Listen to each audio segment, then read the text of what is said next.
Bienvenidos a Cuéntame Más, un programa quincenal de Libreta Negra MX. En este podcast charlamos con diferentes invitados, especialistas en diferentes disciplinas, patrimonio, historia, arqueología, sociología, etcétera. Y pues nos da mucho gusto que nos acompañen. Les recordamos que nos sigan en nuestras redes sociales de Libreta Negra MX. Nos encuentran en Facebook, en Twitter, y también nos pueden apoyar en Ko-fi y en PayPal. Y bueno, yo soy, por si alguien no me conoce, mi nombre es Daniel Salinas Córdoba, y hoy tenemos una súper invitada. Nos acompaña la doctora Andrea Guerrero Mosquera, que es profesora e investigadora en la Universidad Autónoma Metropolitana, en la Ciudad de México, y ella nos va a contar más un poco sobre su trabajo en torno a las herencias africanas en América Latina. Bienvenida, Andrea, un gusto tenerte con nosotros. Muchísimas gracias por la invitación. La verdad es que estoy muy contenta de estar aquí con ustedes por todo el trabajo que hacen, por la difusión, por digamos, el público al que se han dirigido y es muy importante también divulgar todo lo que estamos haciendo, ¿no? Así que muchísimas gracias. Al contrario, no, gracias a ti por acompañarnos y pues compartir tu trabajo con nosotros y con pues nuestros escuchas, claro, ¿no? Entonces, pues bueno, empezando un poco justo, cuéntanos un poco sobre ti, ¿no? Un poco cómo es que te involucraste en la historia, ¿no? Tú eres historiadora, y qué temas son los que investigas, ¿no? ¿Cuál ha sido tu camino, digamos, para estar donde estás ahora? Bueno, la verdad es que la historia es un poco larga, pero se las voy a hacer cortita. Empecé en Colombia, yo soy colombiana, empecé haciendo mi carrera allá en una ciudad pequeña, se llama San Juan de Pasto, en una universidad de provincia, se llama Universidad de Nariño, y allí empecé a hacer mi carrera en ciencias sociales, que es lo que se llama allá en Colombia. Ahí en mi ciudad no había propiamente historia, ¿no? Y entonces hice esta carrera y como en tercer semestre abrieron una convocatoria para financiar proyectos de investigación en compañía de o sea, con un compañero más de la carrera, nos presentamos. Él tenía una mirada, no sé, como más decolonial, más Foucault, más Derrida y qué sé yo. Y yo como más, no sé, tradicional, por decirlo de alguna manera. Y nos presentamos este proyecto y nos ganamos la convocatoria y nos dieron en ese entonces un dineral, ¿no? Entonces, nosotros súper emocionados, yo iba todos los días porque era como encontrar, aquí viene, por eso les decía que él era como muy Foucault y muy era encontrar el origen de nuestro programa de, de estudios, porque no sabíamos, o sea, de dónde había Mm, salido, cómo se había formado y por qué nosotros nos formábamos como nos formábamos. ujú. Básicamente esas eran como nuestras preguntas, ¿no? Porque se había creado en los 70, estas 60, 70, habían como estas ideas muy de izquierda, algunos muy, digamos, estos profesores con este carácter más, no sé, más combativo también, no tan tradicional, y entonces a mí por lo menos me llamaba mucho la atención eso, y entonces nos fuimos en búsqueda de este origen, y así Ujú. íbamos al archivo y ta, ta, ta. Y bueno, luego, posteriormente, ya dije, no, es que esto es lo que me gusta, ¿no? La historia y la investigación. Mm, y bueno, y además del incentivo de que nos financiaron, ¿no? Y luego ya para la tesis de licenciatura también recibí financiamiento y dije, no, wow, esto es lo que me gusta. eh, Terminé la carrera inmediata, o sea, haz de cuenta, defendí en marzo, recibí mi diploma en abril y en mayo ya estaba postulando la maestría y ya me fui a hacer la maestría a Sevilla. Y fue así como otro mundo, porque yo era de un pueblo, literal, esa Ujú. ciudad es muy pequeña, es un pueblo, y digamos, ir a otro país, a otra ciudad, a otras costumbres, a otra ideología, a otro todo, pues como que te hable también el panorama, ¿no? Entonces ahí estuve, hice mi maestría, conocí gente de toda Latinoamérica, obviamente de España, de África también, porque ahí donde nosotros estábamos en la residencia estudiantil, llegaban muchas personas de todas partes del mundo. Ujú. Y digamos que eso también te da como otro background, ¿no? Claro. Diferente. Luego regresé a Colombia y dije, bueno, pues hay que buscar trabajo, ya sabes, ¿no? Y estando allá en Colombia me gané una beca para hacer estudios de doctorado y decidí venirme a México. Y ya estando aquí en México, bueno, estudié en la UAM Iztapalapa, historia, en el doctorado en historia, y hice mi tesis sobre la evangelización de personas africanas en Cartagena de Indias, pero una conexión muy, digamos, muy fuerte entre Brasil, Congo, Angola y Senegambia en especial. Fueron como los lugares que traté de conectar en la tesis. Entonces así fue como llegué, ¿no? Aquí a México y ya me quedé, ¿no? Ya Ujú. estoy aquí radicada en México desde el 2014, llegué aquí, así que, bueno, ya llevo un tiempillo aquí. Ok, ok. Dije que era largo, les dije que Toda una travesía transatlántica también, ¿no? sí, de De hecho.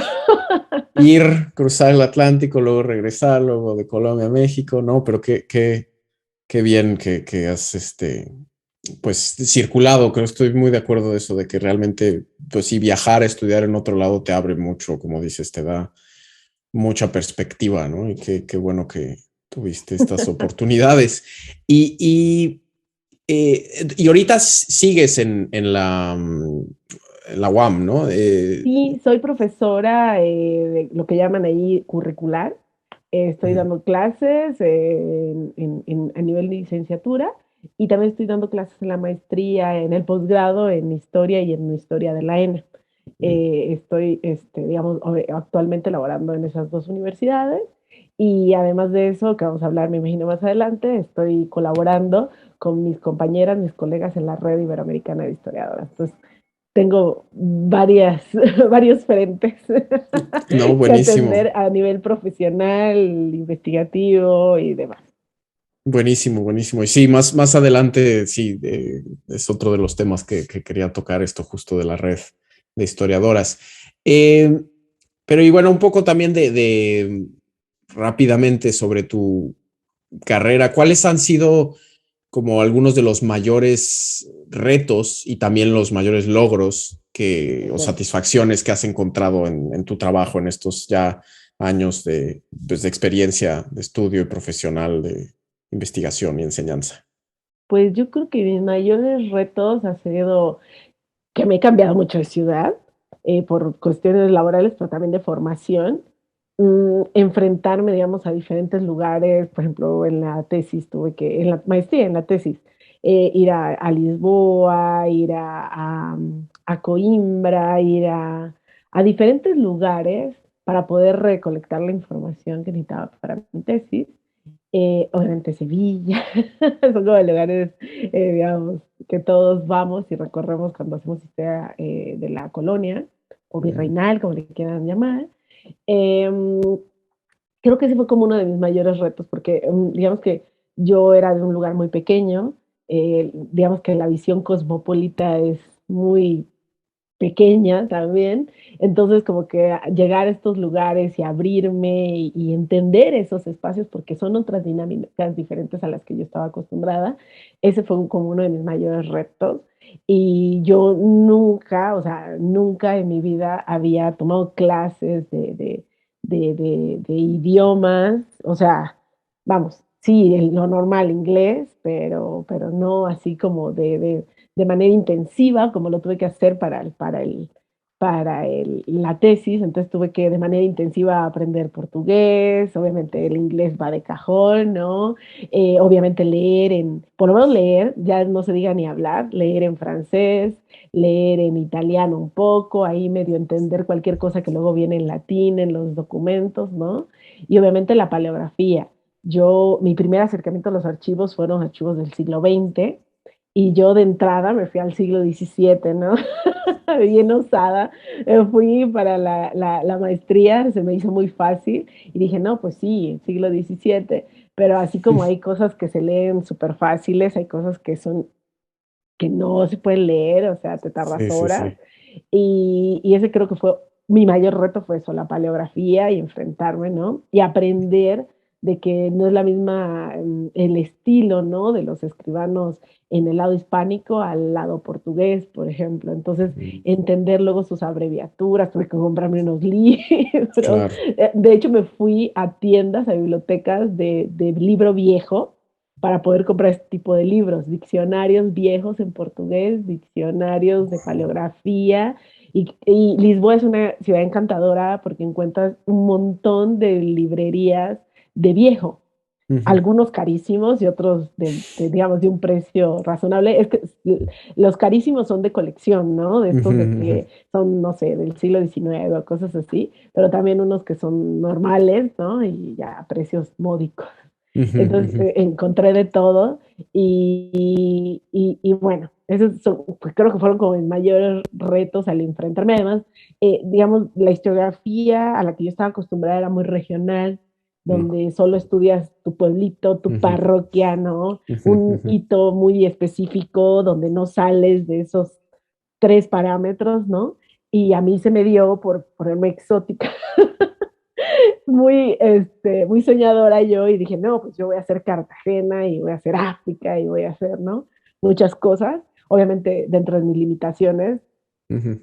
creo ahí vienen como otra vez los retos, mis limitaciones fueron, caray, tengo que acortar porque África es muy grande, ¿no? No es un país, es un continente, ¿no? Entonces, el reto fue empezar a leer y a ver qué podía tomar de todo eso que estaba leyendo y tratar de entender el archivo, porque el archivo se construye no en función de lo que uno quiere encontrar en el archivo, sino en la lógica de la época, ¿no? Entonces, también ir entendiendo el archivo para poder encontrar lo que yo estaba buscando, etcétera, etcétera, ¿no?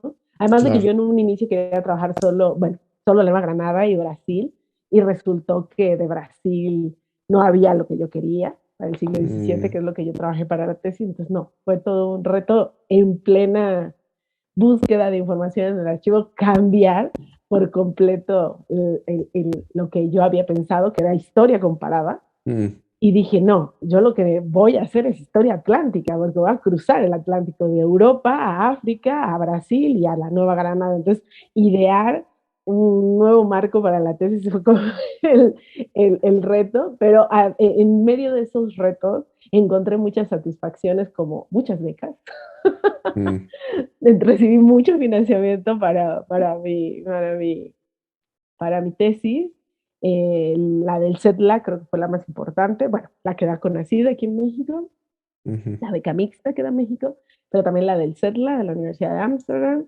Estuve digamos, una temporada muy chiquita en Casa Velázquez, eh, digamos, además de otras, digamos, subvenciones que fui ganando en el trayecto, digamos que estas ujú. fueron como las más importantes, ¿no? Entonces, como que también el hecho de haberme atrevido a hacer un proyecto grande y Ambicioso, ¿no?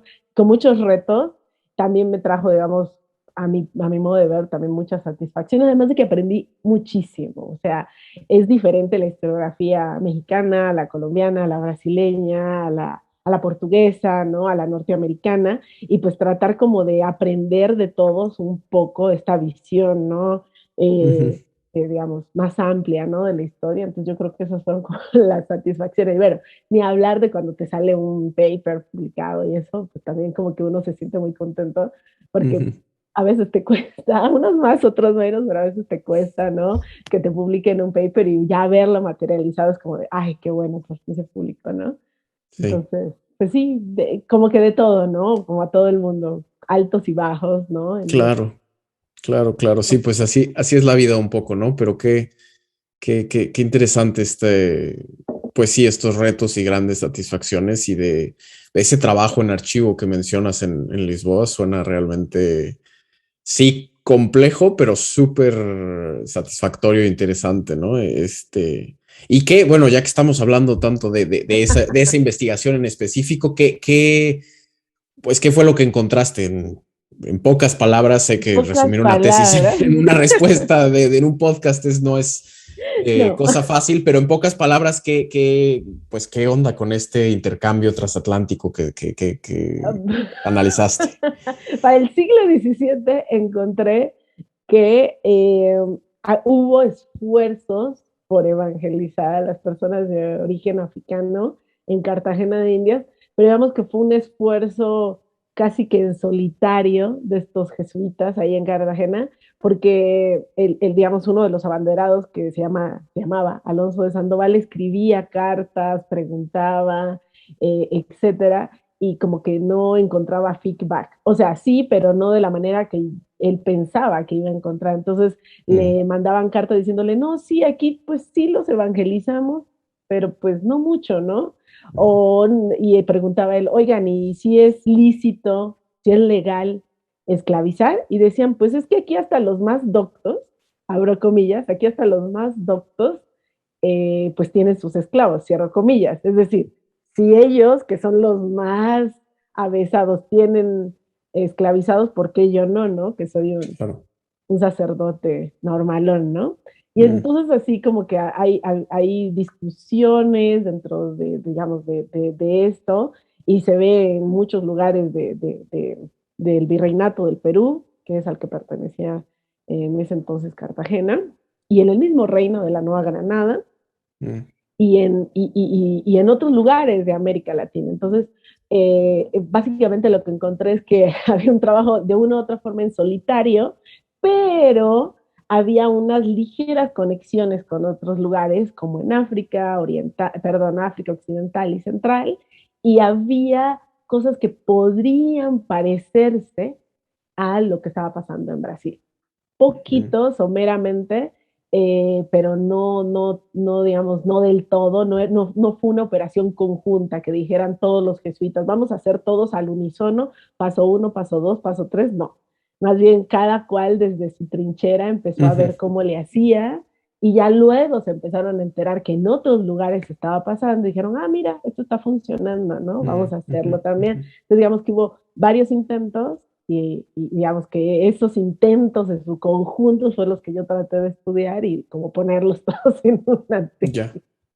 Ya. Ok, y un poco de contexto rápido, o sea, por si algunos de nuestros escuchas no tiene tan, pues sí, tan claro el contexto.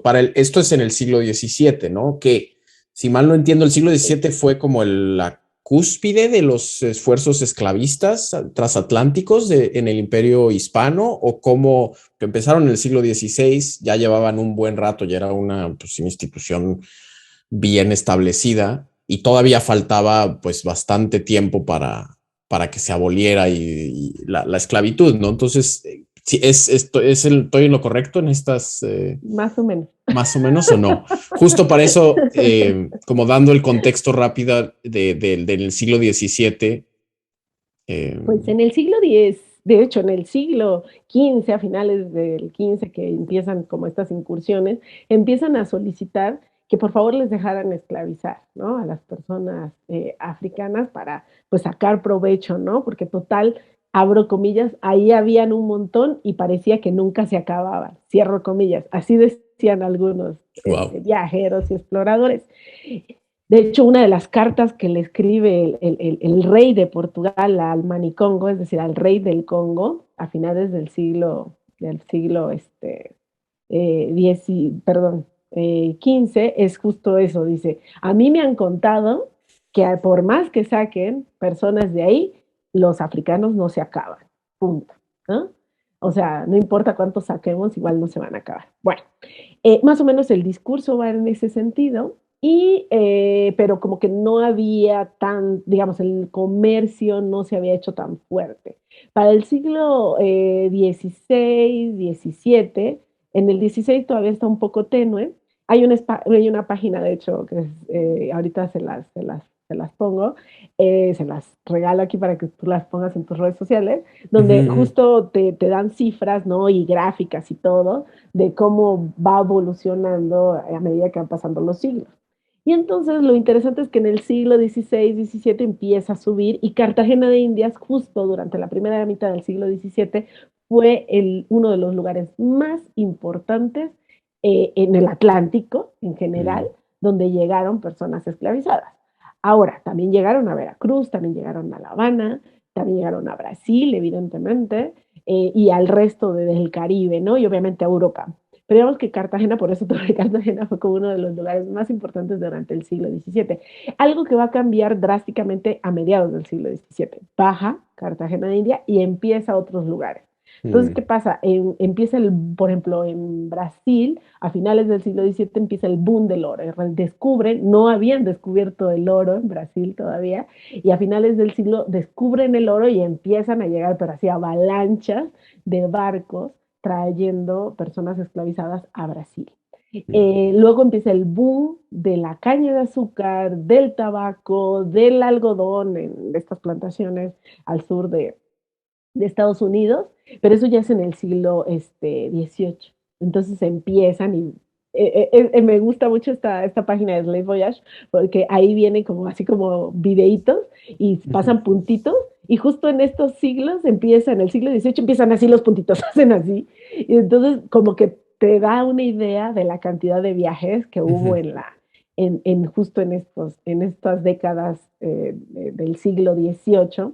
Y ya para el siglo XIX, cuando empiezan a ver estas discusiones, bueno, primero la revolución haitiana, ¿no? Entonces cae, digamos, digamos, esta parte de la isla completa, de lo que actualmente es Dominicana y Haití, tenía el control, ¿no? Del azúcar, casi, casi, a nivel mundial, pero en especial Saint-Domingue, que era la parte de Haití, ¿no? Entonces, literal, se puede decir que la historia la podemos partir en dos, después de la revolución haitiana, porque para justo ahí, en ese lugar en específico, y el resto del Caribe dijeron, bueno, ¿nosotros qué? No, pues tenemos que aprovechar que los franceses ya no están para poder, digamos, el mercado, poderlo tomar. Y entonces también, digamos, como que empieza también a moverse la dinámica en estos lugares y también interno en el Caribe, porque uno pensaría que todo venía directo desde África y no. Luego en el Caribe se empieza también a dar como un tráfico interno de Jamaica, de Cuba, digamos, de diferentes lugares, a mover personas esclavizadas de un lado al otro. Entonces el siglo XVIII como que, ay, es otro mundo, otro mundo totalmente diferente. Por eso yo no tomé el siglo XVIII en mi tesis, porque ya cuento otra historia, pero aquí lo interesante es que ya se empieza a discutir el abolicionismo al final, ¿no? Con Haití y luego con lo que pasó en Estados Unidos, al sur de Estados Unidos. Entonces, todas estas discusiones de los abolicionistas hacen que si bien el tráfico sigue aumentando, pero se está discutiendo y se empieza a ver incluso con malos ojos a las personas que están, ¿no? Fomentando, ¿no?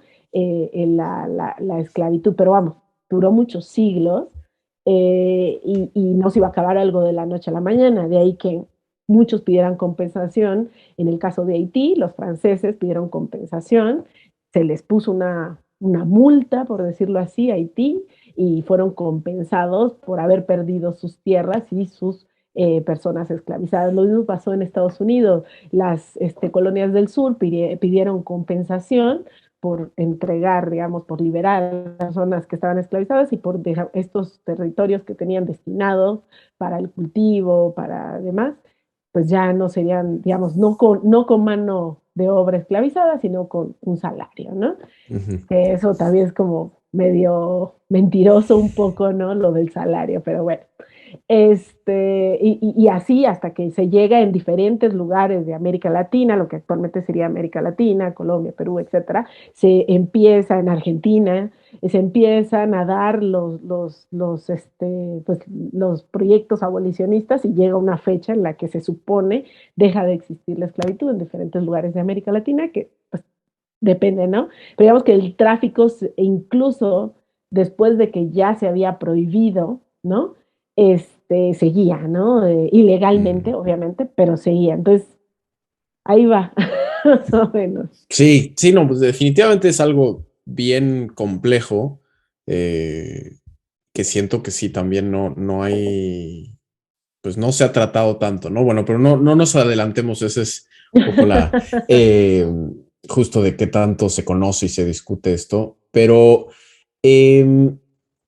también me llamó mucho la atención cuando estaba como pues planeando un poco esta entrevista y ver de qué podíamos platicar Vi que este año, hace unos meses, publicaste en coautoría un artículo de investigación sobre la imagen de las personas racializadas y la construcción del sujeto negro en la literatura de viajeros del siglo XIX en Colombia, ¿no? Y bueno, esto me llamó mucho la atención porque, pues, la literatura de viajeros, yo estudio cuestiones de turismo, que es más en el siglo XX, no del siglo XIX, realmente no me he metido tanto, pero siempre es bien interesante esto y de cómo construcciones de imaginarios me llama mucho la atención. Entonces, quería ver si brevemente podías comentarnos un poquito de qué va ese asunto también de ese último paper que Te va, publicaste. o sea, yo creo que la conversación sería mucho más rica con mi colega Orlando, que fue con quien escribimos este texto. Yo, digamos, yo llevo desde el 2010 trabajando viajeros en África, del siglo Mm, XVI y XVII. Digamos que en eso he profundizado gran parte de mis últimas lecturas de los últimos 11 años prácticamente, y digamos que esa experiencia, ¿no? De haber leído tanto sobre estos viajeros, digamos que esta es una historia de fracaso, éxito, y les voy a contar por qué. Mi amigo y yo, que él sí es experto en viajeros siglo XX, por cierto, yo por eso te mm. digo que con él te vendría mejor hablar, los voy a poner en contacto. Sí, Él sí, sí, trabaja definitivamente. turismo en la ciudad de Cartagena de Indias, es como su especialidad, así que te vendría muy No, pues bien. sí, De hecho, sí, está sí. escribiendo un paper sobre eso, más o menos lo que tú trabajas, bla, bla, bla, pero en Cartagena, interesantísimo. Ujú. Lo que te quería decir es que él y yo nos presentamos a una universidad muy prestigiosa, no voy a decir el nombre, pero está en el top 10 a nivel mundial. Nos presentamos para hacer un curso en un curso en un espacio en específico, y a pesar de haber quedado, digamos, como seleccionados, preseleccionados, al final no dictamos el curso porque pues eligieron a otro grupo de personas, ¿no?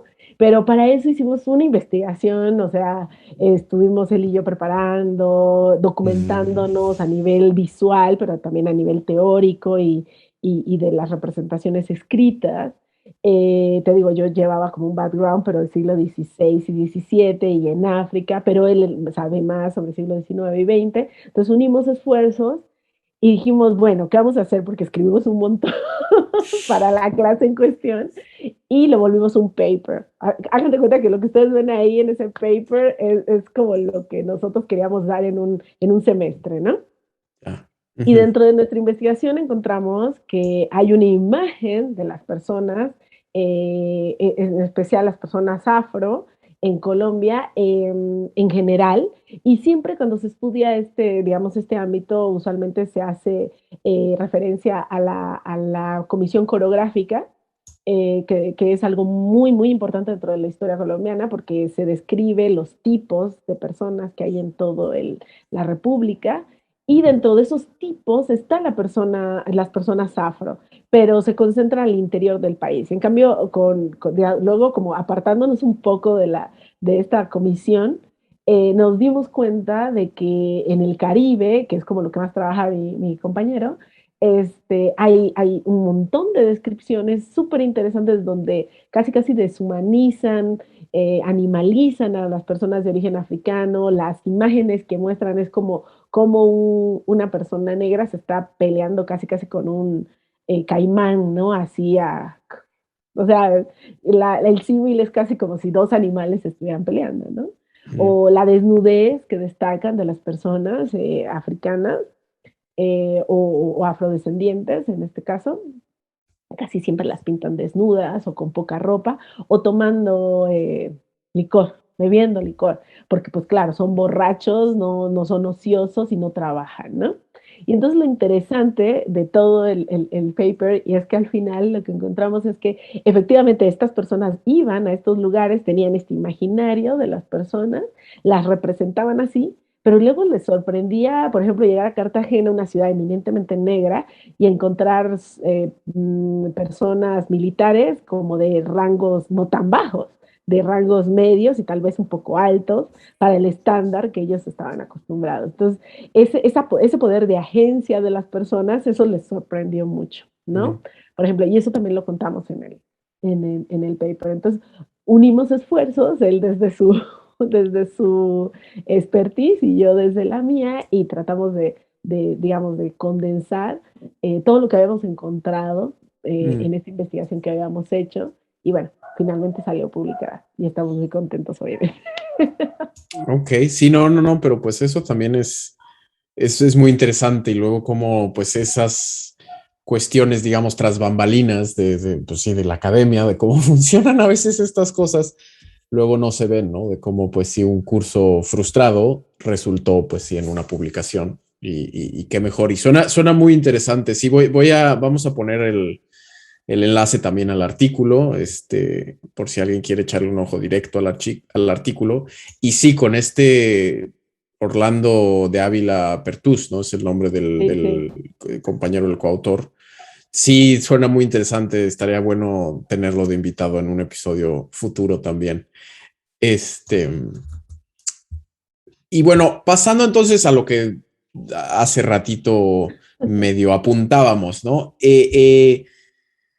Aquí, o sea, bueno, en México ya desde hace una serie de años, no tanto, pero sí de los últimos años, se ha comenzado a reconocer como mucho más públicamente y a discutir, ¿no? La aportación, la importante aportación y presencia de personas negras en la historia de México y hoy en día también, ¿no? Esto de que, pues en el último censo ya se reconoce de la autoidentificación y se habla mucho todo esto de la tercera raíz, ¿no? En todo esto del mestizaje, que generalmente nada más es como el indígena y el español, y cada vez ha habido más discusiones y sí más como hacer público esto de que pues no era nada más españoles e indígenas, ¿no? Que también había muchas personas negras afro que fueron traídas en calidad de esclavos. Eh, y a mí me interesa, bueno, un poco tu opinión al respecto y también tu opinión ahora sí que transnacional de si en Colombia, cómo ha sido este proceso. Porque yo realmente lo desconozco, qué papel el pasado y presente de las personas negras han tenido en las conformaciones de las historias y las identidades nacionales en ambos países. ¿Qué nos puedes contar sobre esto? Pues mira, México aproximadamente, según el censo, puede estar teniendo, qué sé yo, un 2-3% de la población máximo se reconoce como afromexicano. Y bueno, todo esto también se logró que se pusiera en el censo que acabamos de tener, gracias, digamos, a que también hubo digamos, una normatividad a nivel, digamos, federal, que se aprobó y que se reconoció a los afromexicanos en el 2019, o sea, hace poquito, De ¿no? nada. Colombia, tenemos una constitución bastante joven, bueno, joven es un decir, porque es la constitución del 91, este, y en esa constitución dice clarito, Colombia es un país pluricultural, ¿no? Entonces, para empezar, ya reconoce que hay personas indígenas, que hay personas negras, que hay personas raizales, que hay población rum, gitanos, etcétera. O sea, una alta gama digamos, de población dentro de la República de Colombia. Y entonces dentro de ese, digamos, ese reconocimiento a la diversidad, ¿no? De pueblos, hay un artículo transitorio que dice que se va a regular o legislar alrededor de las personas afrocolombianas. Y eso se logró materializar 2 años después, en el 93. O sea, ya llevamos un tiempo recorrido. O sea, estoy dando ese contexto solo para que ustedes se den cuenta que en Colombia desde el 93 tenemos una norma que ya reconoce, digamos, oficialmente a la población afrocolombiana, negra, raizal y palenquera, así se llama, ¿no? Uh -huh. Digamos, afrocolombiana y negra, poblaciones que viven en ciertos estados que ya les llamamos departamentos, usualmente en toda la costa pacífica. Entonces son varios estados: Nariño, Cauca, Valle del Cauca, Chocó. Y en la costa Caribe, bueno, son varios, Bolívar, Atlántico, bueno, la Guajira un poco también, etcétera. O sea, toda la parte de la costa Caribe, también, ¿no? Y algunos otros lugares dentro digamos, al interior de la República, donde también hay población afrocolombiana. Pero hay un estatuto, digamos, especial para las personas palenqueras, que son las del Palenque de San Basilio, o sea, se los reconoce como un grupo diferente y especial, y también porque tienen su propia lengua, tienen su, digamos, su cultura, digamos, es un poco diferente a la de otros lugares, y, y también la población raizal, que es la que vive en dos islitas chiquititas que están más cerca de Centroamérica que de Colombia, que son San Andrés y Providencia, donde hablan inglés creol, inglés sanandresano, como decir aquí en Belice y demás, ¿no? Con los garífunas, ¿no? Que tienen su propio idioma. Entonces, en Colombia hacemos la distinción en todos esos grupos. Aquí en México todavía creo que no hemos llegado todavía a ese, porque apenas fue hace poquito, ¿no? Sí, es muy reciente. Justo 4 meses antes de la pandemia, ¿no? Y yo me imagino que el hecho de que haya pandemia también va a hacer que se retrase, ¿no? El proceso del reconocimiento y autorreconocimiento de las personas afromexicanas. Entonces, en Colombia, ya después, bueno, llegar a esto costó, ¿no? Hubo muchos investigadores, muchos activistas, antropólogos, historiadores, lingüistas, apoyando todo el proceso para el reconocimiento de esta población. Y eso es importante, ¿no? Digamos, como la conjunción entre la academia y la gente de los lugares, propia de los lugares, y esta capacidad también de agencia que tienen las personas de estos lugares, de estas poblaciones, en este caso afrocolombianas, pero también en este caso afromexicanas, que puedan digamos, promover y tomar las riendas, ¿no? No que venga esto que llaman dentro del, digamos, se le conoce como el blanco salvador que venga y les haga todo, Claro. sino que las mismas personas hagan digamos, se reúnan y agencien parte de pues de su devenir, ¿no? Como personajes y sujetos de estos lugares, ¿no?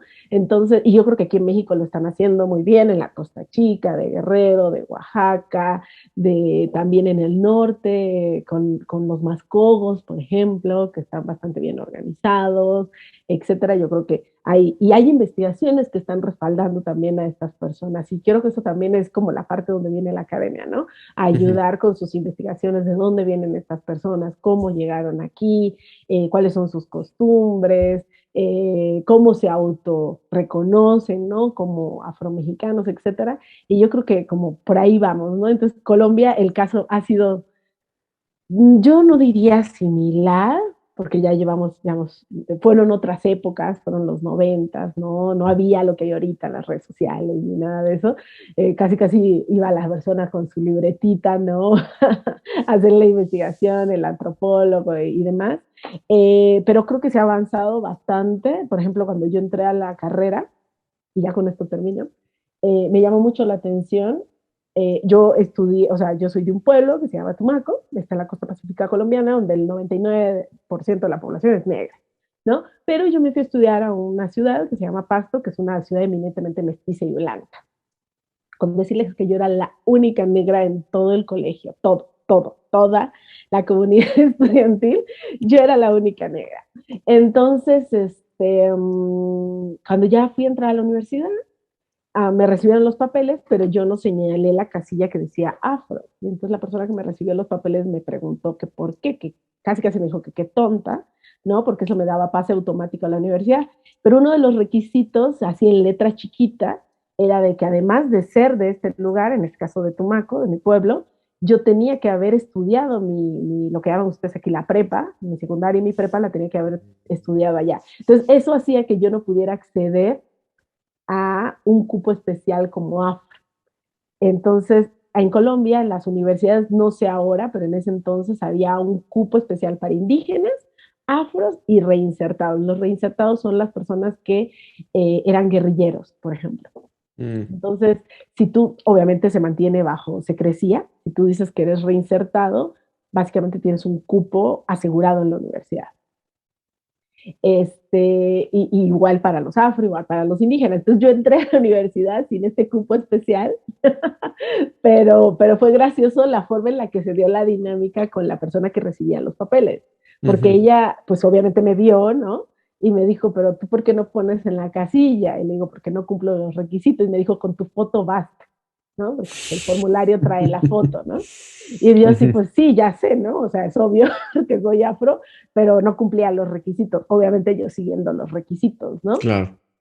Luego pedían un montón de otras cosas y entonces era chistoso porque te pedían el recibo del agua de tu casa. Y en mi casa teníamos nuestro propio aljibe, ¿se dice? Esto que sacas tu agua. Sí, sí, sí, sí. Y pues obvio no tenía yo recibo del agua, ¿no? Entonces, es que en mi pueblo, al ser un pueblo muy marginal, había problemas de agua. Y entonces tener el agua, digamos, del Estado era lo mismo que nada, porque había días que había agua y otros días que no. Entonces, en mi casa, mis papás construyeron un aljibe y nosotros nunca, nunca, nunca teníamos problemas de agua porque teníamos nuestro propio aljibe, ¿no? Pero Y para lo el papeleo. purificábamos, sí, sí, sí. Y no, y purificábamos en mi casa y quién sabe qué tantas cosas. Pero digamos que no todo el mundo se podía dar el lujo de tener un aljibe en su casa, ¿no?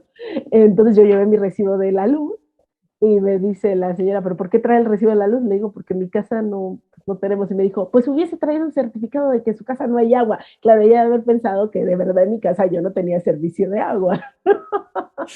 O sea, Ya. casi casi ella me dijo, ese papel le hubiese servido, porque en Colombia no es como aquí que en la UNAM pagas 5 pesos, ¿no?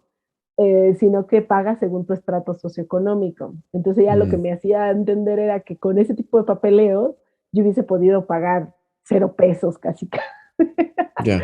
Pero yo no lo sabía, ¿no? Yo no entendía esas dinámicas socioeconómicas, ¿no? Tenía 17 años, 16, ¿no? O sea, no entendía la dinámica socioeconómica. Entonces ya, pero ahora que lo veo, ¿no? Digo, qué tonta, claro, yo no entendía cómo se manejan las clases sociales, ni cómo se maneja, digamos, esta forma en la que eres visto por el otro, ¿no? Si vienes de cierto pueblo, de cierto lugar, si eres afro, si eres blanco, si eres indígena, o sea, digamos, la dinámica puede llegar a ser, tornarse un poco extraña si no sabes todas esas cosas, ¿no? Entonces, incluso en mi universidad, como eran conscientes de que muchas personas venían de pueblos, nos daban un curso de nivelación para que pudiéramos usar computadoras y lectoescritura para que medio supiéramos redactar, ¿no? Con lo mínimo, ¿no? No acá poetas, pero sí que supiéramos medio redactar. Y lo normal, Excel y cosas así, ¿no? Porque eran conscientes de que no todos estábamos en el mismo nivel. Entonces, muchos de mis compañeros, literal, nunca habían tenido una computadora en su casa, entonces no sabían cómo prender la computadora. Y ahí Ya. en las salas de la universidad habían salas públicas para que todos pudiéramos acceder a las computadoras, ¿no? Entonces, eran como, todos veníamos de diferentes estratos sociales ahí y era, digamos, era increíble ver personas que literal nunca habían estado en un lugar, ni en una biblioteca como la que tenía la universidad, ni nada de eso, ¿no? O sea, y mira que no era así como que la super biblioteca, pero era un espacio, digamos, sui generis para ellos, porque nunca habían estado en un lugar así, ¿no? Entonces, pues sí, se ha dado diferente en Colombia y en México. Creo que todavía en México falta acciones afirmativas, y en Colombia también, ¿eh? Todavía faltan acciones afirmativas para las personas de origen afromexicano y también de los pueblos originarios, ¿no? O indígenas, como les digan las personas que nos están escuchando. Espacios donde ellos puedan participar en política, en espacios gubernamentales, etcétera, porque también es necesario escuchar, digamos, las demandas de toda la población, no solamente de una parte de la población. Entonces yo creo que las acciones afirmativas podrían de una u otra forma ayudar un poco en eso, pero no acciones afirmativas solamente para la foto, como le digo yo, ¿no? De miren, tenemos una diputada negra y un diputado indígena, ¿no? Sino de que de verdad atendamos, ¿no? Sus necesidades. Desgraciadamente, y creo que en eso sí se parece en México y en Colombia, es que esta población, tanto la indígena como la afro, ha sido olvidada por el Estado. Entonces uno va a estos lugares, a estas poblaciones y usualmente carecen de muchas cosas, ¿no? Algo tan sencillo como una universidad, o sea, porque toda la gente de, qué sé yo, de Oaxaca, de Guerrero, tiene que venir acá a la ciudad para poder estudiar.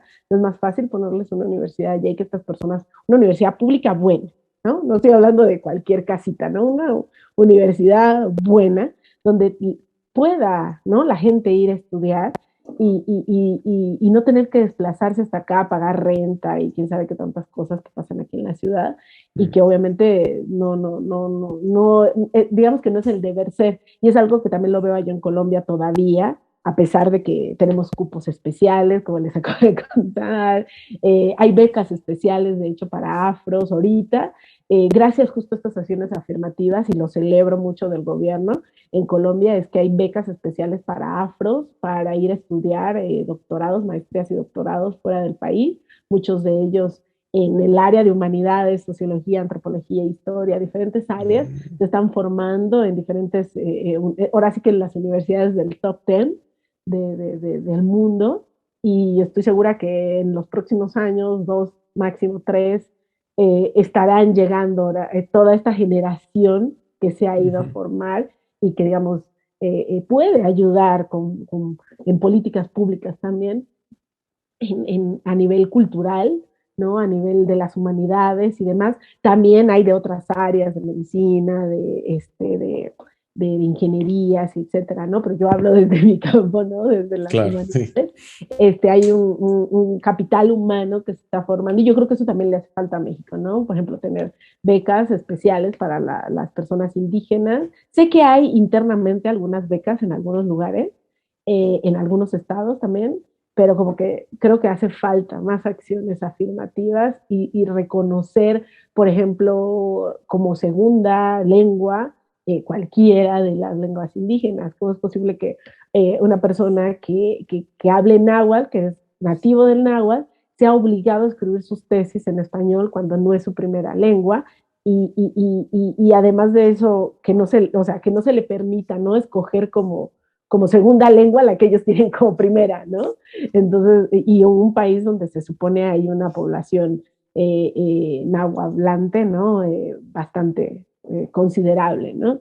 Cosas como esas, detalles como esos que uno diría que podrían servir y que podríamos aprender de Brasil, por ejemplo, que yo creo que nos llevan ahora sí que la delantera en América Latina en acciones afirmativas en cuanto a esto, digamos, todas las políticas sociales, que se implementaron con Lula, no, con Dilma, ¿no? Bueno, que ahorita están frenadas un poco, ¿no?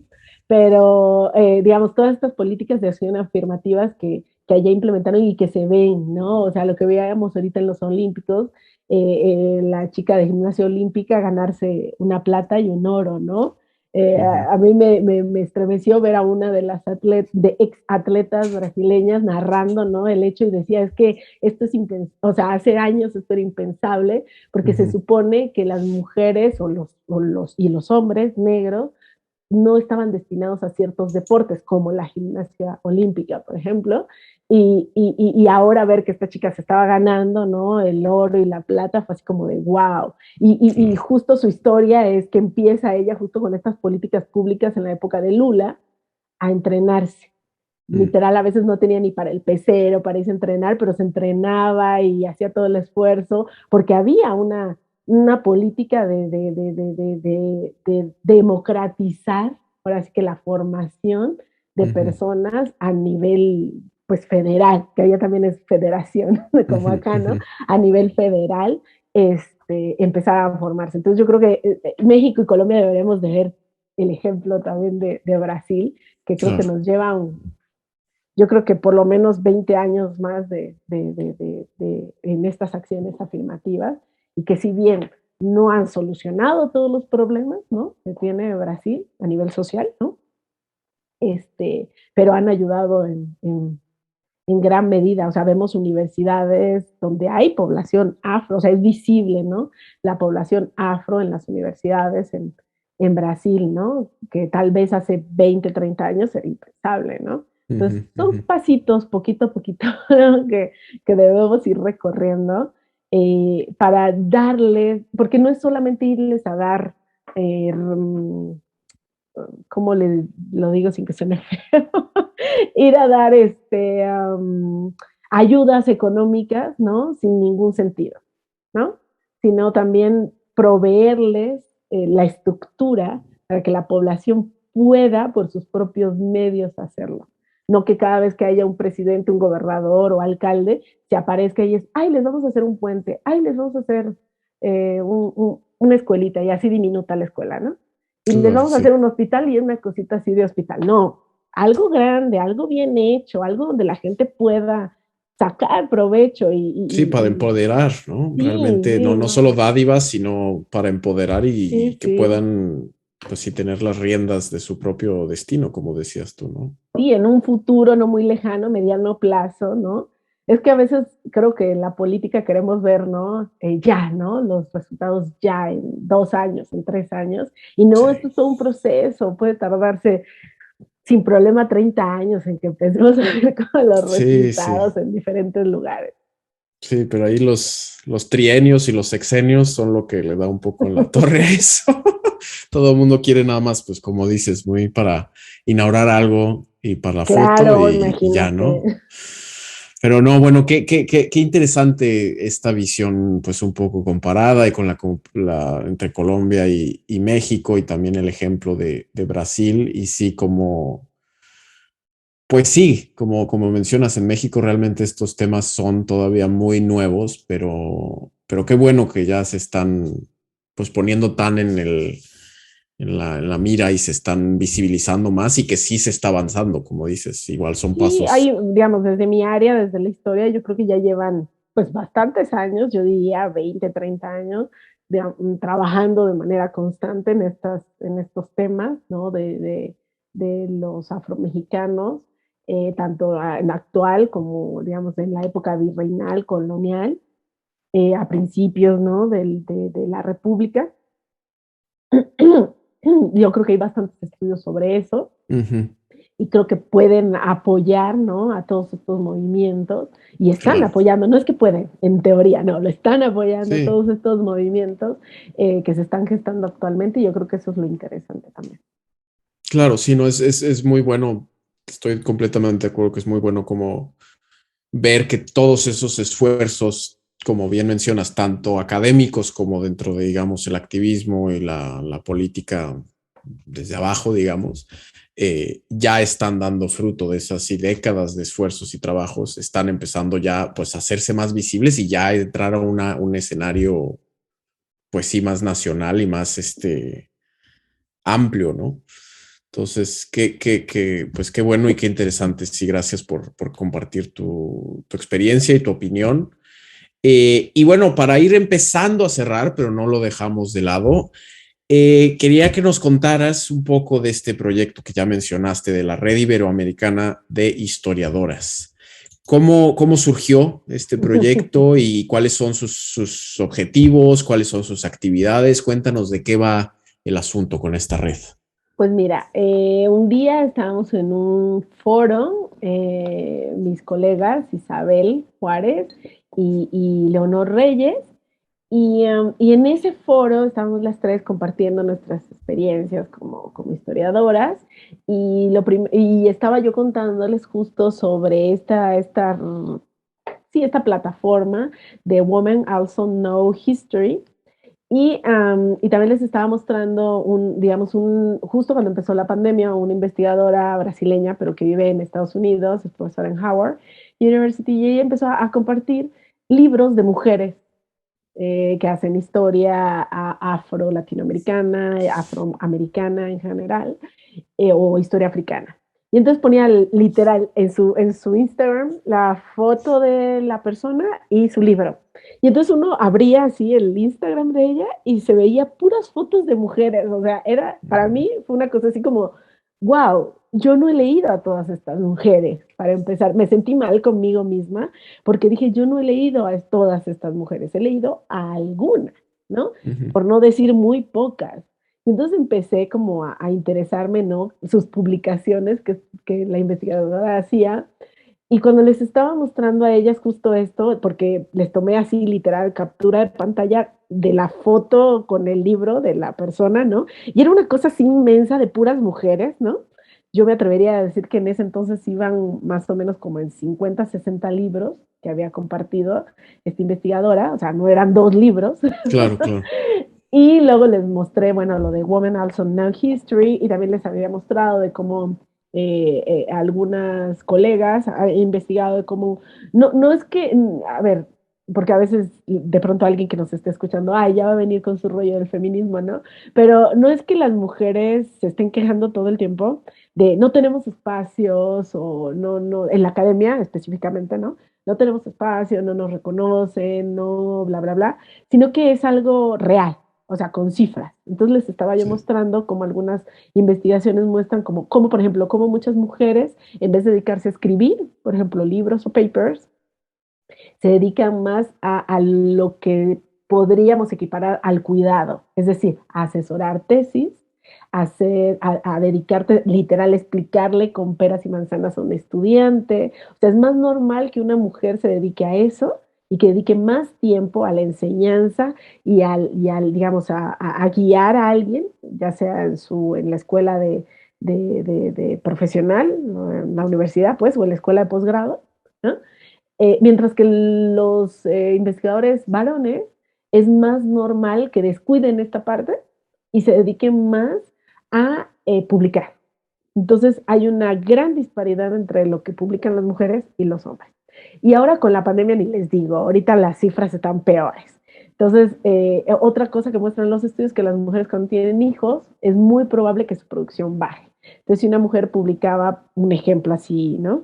3 papers al año, es posible que con hijos publique uno al año porque pues no le queda tiempo, ¿no? Que si el niño, que si yo no sé qué, que si se enferma, que si el hospital y todo lo que implica tener una familia, en este caso un bebé, que digamos requiere mucho tiempo y usualmente digamos esa actividad está relegada en muchos casos en el más del 90% a las mujeres, ¿no? Entonces vemos esa disparidad entre los investigadores hombres y las investigadoras mujeres. Entonces, cuando yo les estaba explicando esto, dice alguien justo en el chat, estamos en Zoom, me parece, y alguien dice, ¿y por qué no tenemos una cosa así en español? Y yo, pues sí, ¿no? Y entonces una de las personas que estaba escuchando creó un grupo de Facebook y nos puso el link y todos al dichoso link a ujú, ver, ¿no? ¿Qué podíamos hacer, ¿no?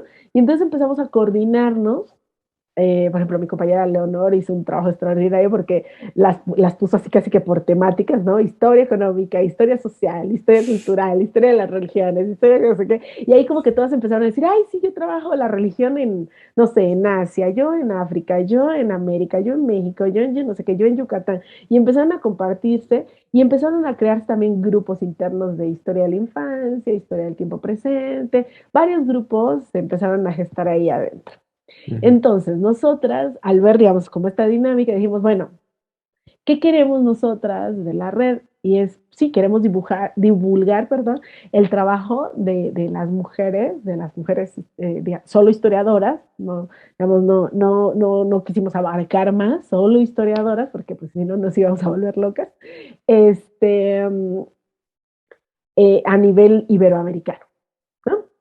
Y, y empezamos a publicar, a compartir novedades editoriales, que todavía lo seguimos haciendo, novedades editoriales de libros recién publicados de los últimos 2, 3 años máximo, usualmente 2. Luego también tenemos una sección para tesis doctorales recién defendidas, no importa, también Iberoamérica, lo que sea. Invitamos a algunas investigadoras para que nos den charlas, conferencias. Hemos tenido, por ejemplo, un taller de estudios afro-latinoamericanos, esperamos este año también tenerlo, un taller gratuito, se inscribieron un montón, o sea, en menos de una hora ya tenía yo el cupo lleno, ya no sabía yo qué hacer con tantas personas. También hemos dedicado, digamos, a pequeños, como les llamamos como jornadas, pero en realidad son como mesas Ujú. o coloquios donde la gente pues pone, ¿no? Tiene su ponencia y se discute entre estas personas y hacemos presentaciones de libro. Hemos hecho presentaciones de, ahora sí que de todo, de todos los temas, de todas las investigaciones, investigadoras de diferentes nacionalidades, etcétera, igual las conferencias. Tratamos de que haya variedad, algo que, o sea, en la medida de lo posible, porque hay que hacer la aclaración de que a veces no es que no queramos invitar a la gente, es que la invitamos y la persona no puede en ese momento, por Ujú. ejemplo. Y eso también hay que entenderlo, ¿no? A veces invitas a alguien y te dice, no, ahorita estoy ocupada, pero en 3 meses con gusto, ¿no? Y entonces a veces nos Claro. toca como ajustar la agenda o reajustar la agenda en función como de esas necesidades, ¿no? Entonces, pues tratamos de ser lo más plurales posible, invitar a personas de diferentes trayectorias, así como personas que llevan toda una vida investigando, como lo que se llaman carreras emergentes, ¿no? Personas Ujú. que acaban de obtener su doctorado, que, no sé, que acaban de sacar su primer libro, etcétera. Es decir, tenemos un grupo muy variado de historiadoras y ahí tratamos de compartir todas estas cosas que les decimos y también actividades que se están realizando, congresos, qué sé yo, convocatorias de trabajo, eso es importante, cuando se publica alguna vacante en alguna universidad, etcétera. Entonces, tenemos, digamos, como una amplia gama en ese sentido. Y bueno, todas las mujeres que nos estén escuchando son historiadoras, son bienvenidas a nuestros espacios, tanto en Facebook, en Twitter, en YouTube. Y bueno, digamos que en Facebook tenemos un grupo cerrado solo para historiadoras, hay que hacer la aclaración, pero en los demás espacios, digamos, son mixtos y pueden, digamos, estar ahí como en contacto hombres y mujeres, no importa que sean historiadores o no. Pero en el grupo de Facebook en exclusivo sí es de solo mujeres. Eh, yo sé que no me lo están preguntando, pero una vez les digo, es porque a veces hay compañeras que como que comparten información personal, qué sé yo, números de teléfonos y cosas así, entonces para evitar este tipo de que se filtre alguna información que no queramos, entonces hemos dejado el grupo cerrado solo para mujeres, pero tenemos digamos, una parte en Facebook también pública, donde Ujú. vamos posteando, un perfil público, donde vamos posteando, digamos, casi todas nuestras, o sea, todo lo que tenemos en el grupo cerrado, excepto esta información sensible, ¿no? De resto, aquí, bienvenidos todos a Ya, todos sí. nuestros espacios. Sí, no, no, suena buenísima realmente esta red que sí, pues tiene, pues sí, es bastante comprensible. Tiene por un lado como un lado interno de nada más, digamos, para las personas, las mujeres en la red, y luego tienen todo lo que mencionabas de, pues la divulgación, ¿no? Lo que quieren mostrar hacia afuera justo de, pues en lo que están todas las miembros, ¿no? Las mujeres miembro de... Oye, y en cuestiones me da curiosidad de como de números y todo, porque empezó entonces, dices, el año pasado es como un bebé de pandemia, Sí, digamos. sí, bebé pandemia, ¿Y bebé pandémico. cuántos miembros más o menos Actualmente en el tienen? grupo somos más de 3,000, no recuerdo ahorita Wow. la cifra exacta. Hay unas de verdad muy activas, todo el tiempo están compartiendo de todo, convocatorias, eventos, artículos, etcétera, etcétera. Eh, También somos muy receptivas, me gustó mucho el año pasado porque había no sé si todavía exista, perdón, había un grupo en Facebook que se llamaba Jornadas de Historia de México o algo así, y muchas chicas del grupo querían, pusieron, digamos, eh, participaron con su ponencia allí en este espacio, y pues una chica muy joven, no recuerdo su nombre ahorita mismo, perdón, y pone, ¿no? Miren, mañana voy a estar participando y nos pone su póster, ¿no?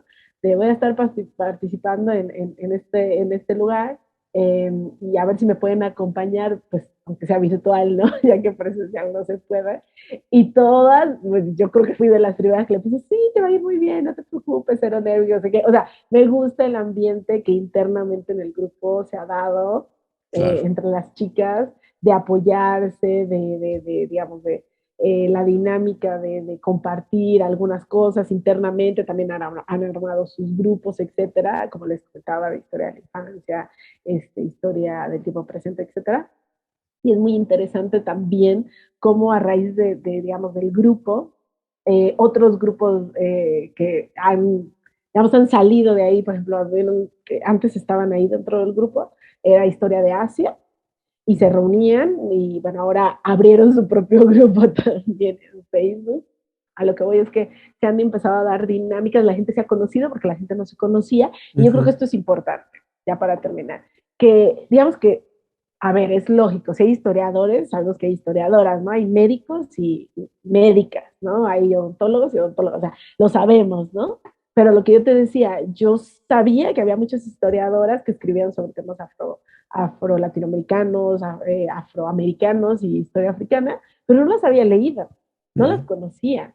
Y entonces me gusta mucho luego las dinámicas que se dan aquí dentro de la red, porque alguien está exponiendo su tesis o dando su conferencia, es como de, mira, no había leído esto. Te escriben luego en los comentarios, mira, yo también estoy haciendo una investigación sobre tal cosa, y luego ponemos en contacto a las investigadoras, a las historiadoras con respecto a eso, o también cuando hacemos presentaciones de libros tratamos que sea como muy plural, ¿no? Invitar, digamos, si es alguien de aquí de México, tratar de que una de las presentadoras sea de fuera de México o viceversa. Si es alguien de fuera, tratamos que sea una persona de aquí de México que presente, ¿no? El libro, digamos, para que sea comentarista del libro. Entonces, tratamos de que nuestras mesas también sean como muy variadas. Yo trato en la medida de lo posible, a veces es imposible, por ejemplo, ahorita estoy organizando una mesa y nada me sale, nada. Y estoy invitando, ¿no? A la gente y trato de que, ¿no? De que cada lugar, que haya representación, pues, ¿no? Si estamos hablando de Colombia, pues por lo menos que haya alguien de Colombia, ¿no? O cosas así. Pero a veces es imposible, no es por falta de voluntad de nosotras, sino que a veces las investigadoras no tienen tiempo, entonces como ya tenemos organizado, ¿no? El espacio, pues no lo podemos correr, a veces nos ajustamos, ¿no? A esos tiempos, pero no siempre es posible. Y pues nada, ¿no? Aquí tratamos de ser lo más plurales y como democratizar, ¿no? También el acceso a la información, divulgar, por ejemplo, cuando se hacen las tesis, mi compañera Leo, que es la que se encarga de esto, trata de que por lo menos haya un link donde podamos consultar la tesis, por ejemplo, ¿no?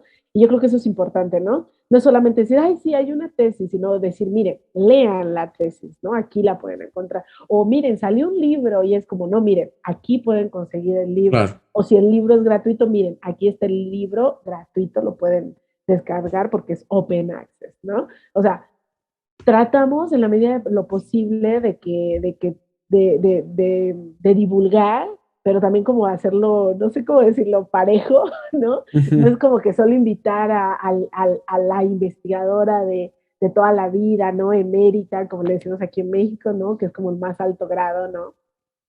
Sino también invitar a los que son de carrera emergentes o carreras, digamos, que ya tienen una trayectoria, pero no son eméritos. O sea, como que tratamos de que todo el mundo se sienta acogido y arropado y es como una relación horizontal, no vertical, ¿no? De, miren, yo soy Sí. doctora, soy SNI y pues no me voy a tratar con niñas de licenciatura, no, de eso no se trata. El chiste es de que todos nos arropemos y de que todos seamos un grupo, ¿no? Un Sí, que conjunto. todas salgan beneficiadas, ¿no? Y eso es buenísimo, la de las, pues sí, a final de cuentas de las redes, que todos los miembros salgan beneficiados, ¿no? Qué bien, qué buen proyecto, enhorabuena, muchas felicidades, suena interesante. Yo he visto algunos de sus pues videos, de sus ponencias que han hecho en su canal de YouTube, como de esta cosa pública, y sí es realmente un trabajo muy importante, muy interesante que hacen y que, pues sí, como bien mencionabas, que cuando lo crearon, pues no existía, hasta donde yo sé, algo similar en español, que eso también es bueno, pues que ahora sí ya existe y que les está yendo tan bien. Esperemos sigan pues creciendo y sigan haciendo todas estas Ojalá. cosas tan importantes que hacen. Ay, aprovecho Eh, para dar las gracias a la Universidad de Guadalajara, que nos ha apoyado académicamente en todo. todas nuestras participantes reciben digamos, su certificado de participación por parte de la Universidad de Guadalajara y de nosotros, y eso es muy importante, claro. porque, o cuando hicimos nuestro curso de estudios afro-latinoamericanos, lo hicimos con la Universidad de Javeriana, Guadalajara y la red. Entonces, a lo que voy es que hemos tratado de, si bien es un espacio relajado, ¿no? Donde digamos, nos cobijamos, nos compartimos, pero también tenemos digamos, un ladito chiquito académico donde seguimos manteniendo las foros, que Claro, también es sí, importante, ¿no? sí, sí, sí, pues es a final de cuentas es como una asociación profesional, ¿no? O sea, puede que siga todavía no tan, ¿cómo decirlo?, institucionalizado, pero claro que es pues bueno y conveniente para ese tipo de cosas siempre la constancia, como dices, es muy, muy valiosa dentro de Es gratificante, es gratificante. sí, sí, sí, sí. Buenísimo, buenísimo. Y pues última pregunta, tanto a nivel tuyo personal de tus proyectos, investigaciones, como en la red, ¿qué depara el futuro? ¿Cuáles son sus planes y sus proyectos? Eh, Bueno, si hay alguna claridad, porque bueno, ahorita con estos no, la años, pandemia es una ujú, incertidumbre total por donde lo veas, pero la red tenemos pensado, haya o no haya pandemia, seguirla. Si se puede, ojalá se pueda, aquí nos gustaría hacer como un evento presencial, ¿no? claro. Donde nos podamos conocer, porque solo los conocemos virtualmente.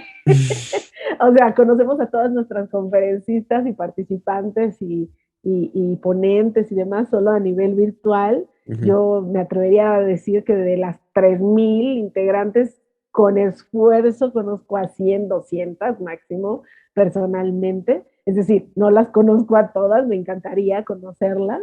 Entonces sí sería interesante hacer un evento presencial, pero bueno, vamos a ver qué depara el futuro. Son planes, ¿no? claro, Nos gustaría obviamente mantener la red tal cual como está. Digamos, queremos seguir difundiendo el trabajo de historiadores y que la gente conozca a las historiadoras. Y es que y de verdad, si nos están escuchando historiadores, chequen, no sé, sus tesis o sus papers y no les miento, pero el 70% de las citas son de hombres. No es que lo hagamos deliberadamente. Ahora sí hago la aclaración, no es que yo diga, ay, solo voy a citar hombres, ¿no? Sino que no sé cómo decirlo, pero hay una, ¿qué será? Una tendencia, ¿no? A que casi siempre digamos, la base de nuestra investigación de las fuentes secundarias, casi siempre nos encontramos con muchos papers y libros de hombres y por alguna razón, bueno, además de que las mujeres no publican tanto como ya les comenté, pero por alguna extraña razón a veces también olvidamos los trabajos de algunas mujeres. Tienen que ser unas mujeres, qué sé yo, sábado, no sé, o algo así muy impresionante para que de verdad digamos, ay, no, es que la tengo que citar, ¿no? ujú, Pero a veces nos olvidamos que hay otras investigaciones, como que tampoco no sé si es que no nos esforcemos, pero no nos tomamos el tiempo de verificar, digamos, toda esa variedad de bibliografía que hay, ¿no? Además también por las distancias. Yo creo que ujú, ahorita por la red, digamos, la website y eso, podemos encontrar muchos libros, ¿no? Pero como que no sabemos de todo lo que se está produciendo en todas las universidades. Y eso también es una de las cosas que queremos con la red. Una de mis compañeras, que es la que se encarga de las novedades editoriales, ella literal se mete a las editoriales de ujú, Argentina, de Uruguay, de no sé qué, a ver qué se está produciendo, porque resulta que de este lado del continente no tenemos ni idea. Entonces, como que la ujú, idea es de nosotros es seguir reforzando esos lazos ujú, entre diferentes lugares de América Latina y que la gente sepa lo que se está produciendo. ujú. Y creo que eso es interesante. Nosotras tratamos, como te digo, de ser muy plurales y no solamente cosas en español, porque Iberoamérica es mucho más que español. Tenemos a Brasil, tenemos el Caribe, ¿no? Tenemos Haití, tenemos Jamaica, tenemos Belice, como les contaba ahorita, estas dos islitas en Colombia donde hablan inglés, tenemos en lugares donde hablan holandés, papiamento, es decir, tenemos una variedad súper enorme y también es como una invitación a las personas que luego están en nuestra red de que vean de historiografías de otros lugares en otros idiomas, ¿no? Porque eso también es importante pues, para ampliar nuestros conocimientos sobre diferentes lugares de América Latina. Claro. Entonces eso es como nuestro plan como red, ¿no? Seguir fortaleciéndonos en la medida de lo posible. Y a nivel personal, pues me gusta, obviamente la docencia es lo mío, la docencia y la investigación es lo mío. Entonces, obviamente, seguir en lo que estoy, en mis proyectos de enseñanza, pero también en proyectos de investigación. Bueno, ahorita, de hecho, bueno, digamos, dentro de las cosas que trabajé, como les había contado hace un rato del siglo XVI y XVII, va a salir un libro sobre eso, sobre los viajeros misioneros en África Central y Occidental principalmente, en los siglos XVI y XVII, se llama Más allá del corazón de las nieblas. Para los que no han leído, hay un libro que se llama El corazón de las tinieblas, pero digamos que se ubica en el periodo colonial propiamente dicho de África.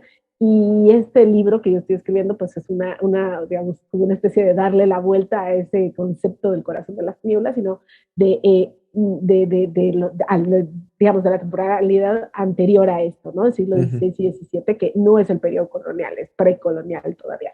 Estaban las exploraciones en África, pero todavía no había una colonia, todavía no se había dado el repartimiento literal de estas caricaturas, ¿no? El pastel que se repartieron África, las potencias europeas. Entonces, yo trabajo justo esa temporalidad y es el libro que va a salir. Espero salga este año. Espero todos los astros se alineen y pueda salir este año, porque pues, creo que el proceso de escritura creo que es el más fácil, el proceso editorial y también porque en este caso va a ser una coedición, creo que es lo que más me está costando, que se logre concretar la coedición. Entonces, estoy sufriendo. Bueno, esos son como mis planos a mediano plazo y a largo plazo.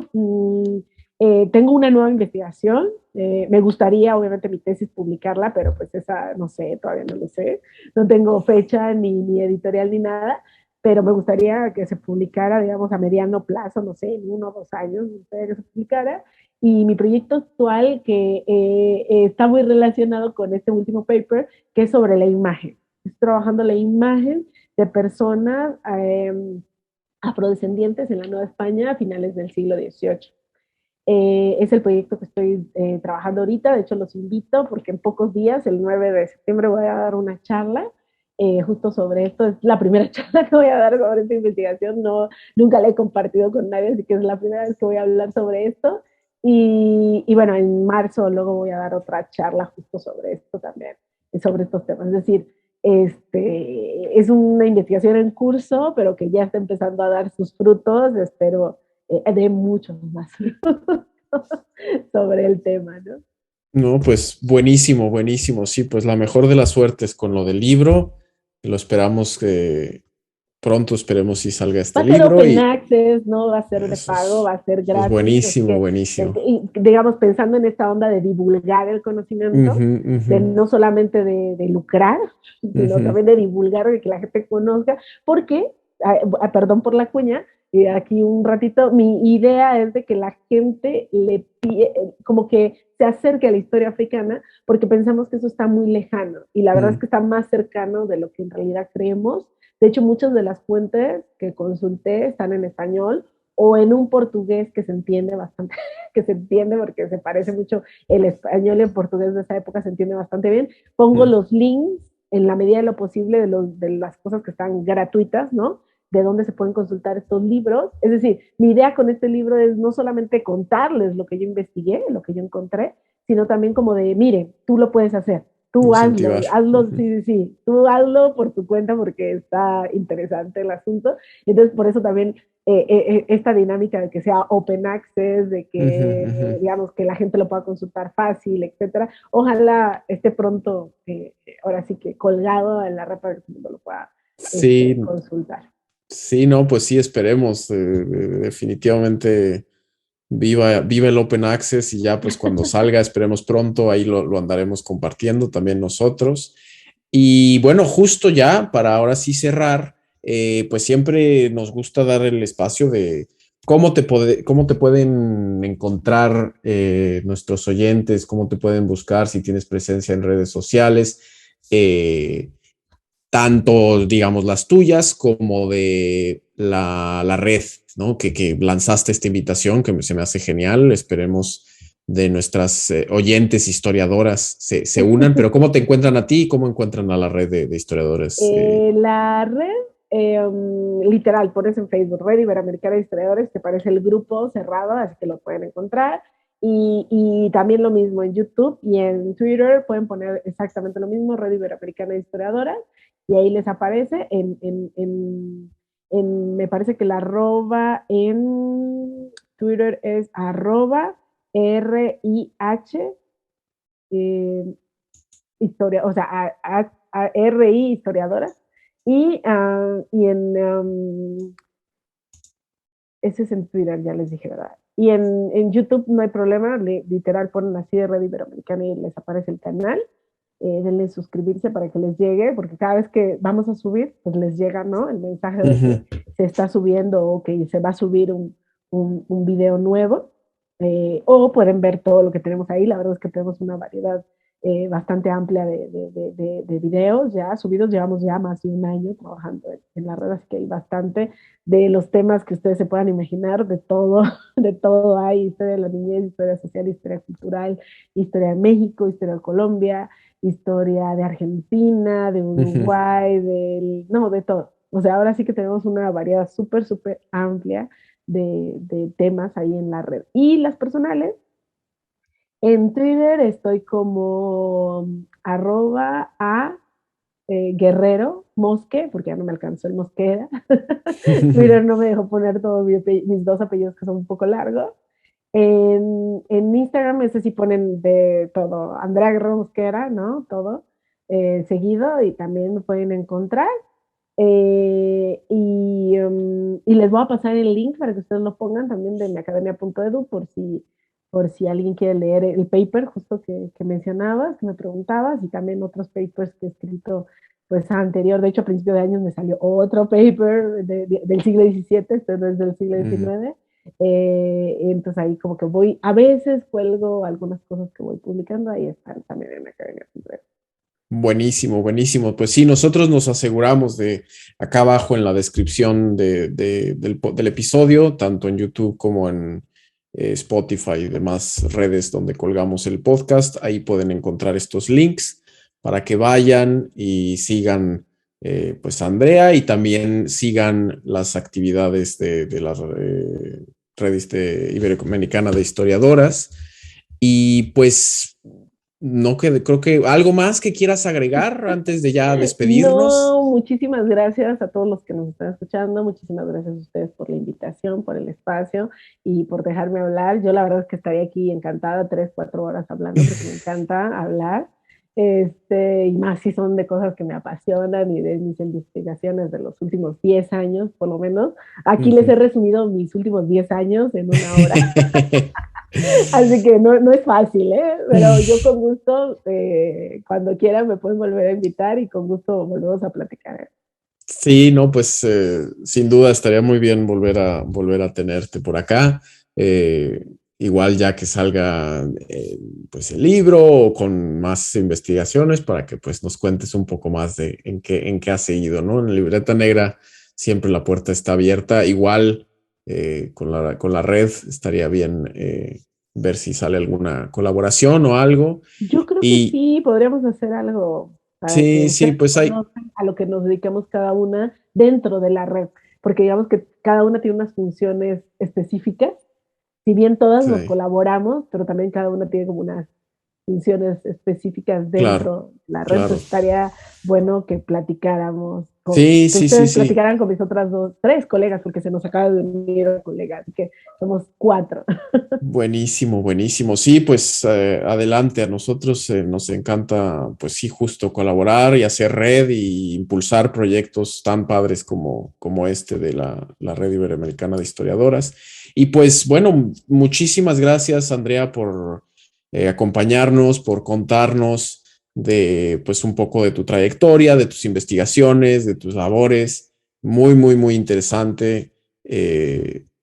Muchísimas gracias. Y pues bueno, también los invitamos oyentes a que pues nos sigan a nosotros también en nuestras redes sociales. A mí me pueden encontrar en Twitter e Instagram como @DanielSalinas00 y de Libreta Negra MX nos encuentran en YouTube, en Twitter, en Facebook, así Libreta Negra MX, y también estamos en todas las plataformas de podcast.